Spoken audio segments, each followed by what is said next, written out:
After realizing outbreaks were a thing, I took my shiny new Magnemite up to the mountains towards a Bronzong outbreak? Okay, alright.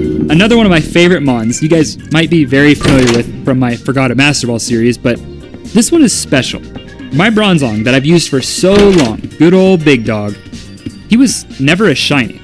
This outbreak could be the one chance I have to finally give him the true color he deserves. A crisp, shiny green.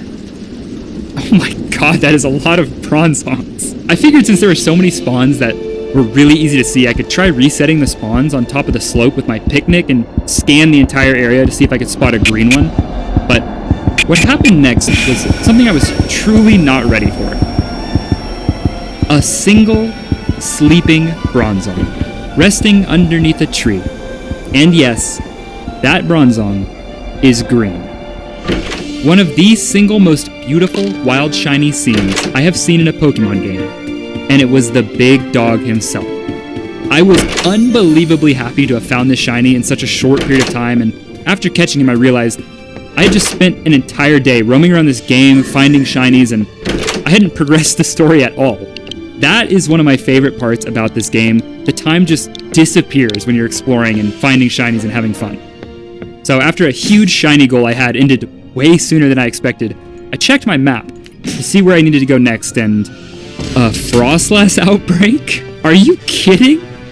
Is this rare? Frostless has an outbreak in this game? Like, I don't have to endure the horrifying grind for a shiny female Snorunt? This was not on my radar at all. I mean, I'd literally just caught my first regular Frostless of the game and planned to at least use her for a while, but I mean, I guess we're detouring again.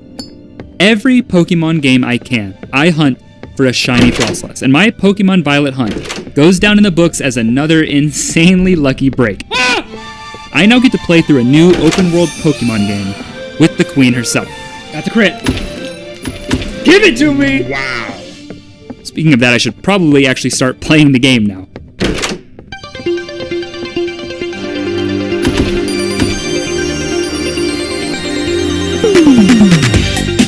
I'm not going to show or spoil too much of the gym battles or quirks behind them, but I will say, however, the normal gym was definitely my favorite, and Larry is truly an inspirational gym lead, the peak representation of normal.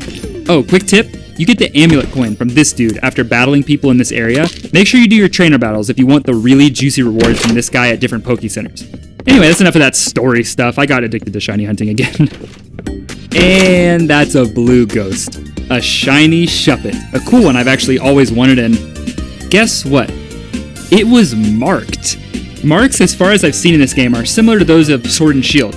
Rare titles given to random overworld Pokemon, making a shiny marked Pokemon an extremely rare find, and I'm honestly not sure if I've ever gotten one before this.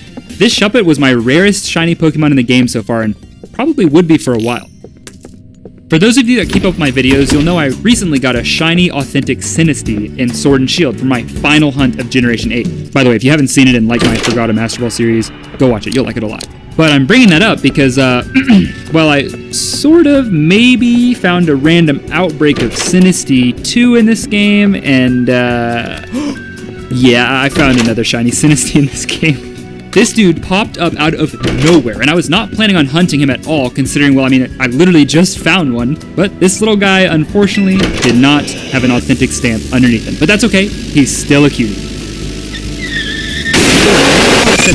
I really wanted to shiny hunt a Sprigatito. Well, around this time, I managed to nab myself a foreign Ditto for Masuda method egg hatching, which, if you're unfamiliar, makes the shiny odds way better when breeding Pokemon from two different regions. And if you have a Ditto and want to exchange it for a foreign one to try the Masuda method, then link trade online with this code. I was able to swap my English Ditto for a French one, and it has a cool name, so it works. Anyway, I started breeding my Meowscarada, that name is crazy, with the foreign Ditto and piling up eggs to hatch while running around and shiny hunting, which turned out actually to be one of my favorite ways to hunt in the entire game. Hatching eggs while resetting outbreaks basically let me take on two shiny hunts at once, and breeding for eggs in the picnic is pretty easy, you just stand there. So there was always something for me to be hatching. Anyway, here's another shiny I got after like 6 hours of doing the same thing mindlessly over and over.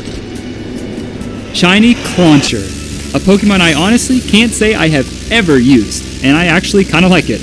Also, I just wanted an excuse to tweet a picture of Pokemon next next to a giant bed of rice with the caption, "So you're telling me a shrimp fried this rice?" So, ball of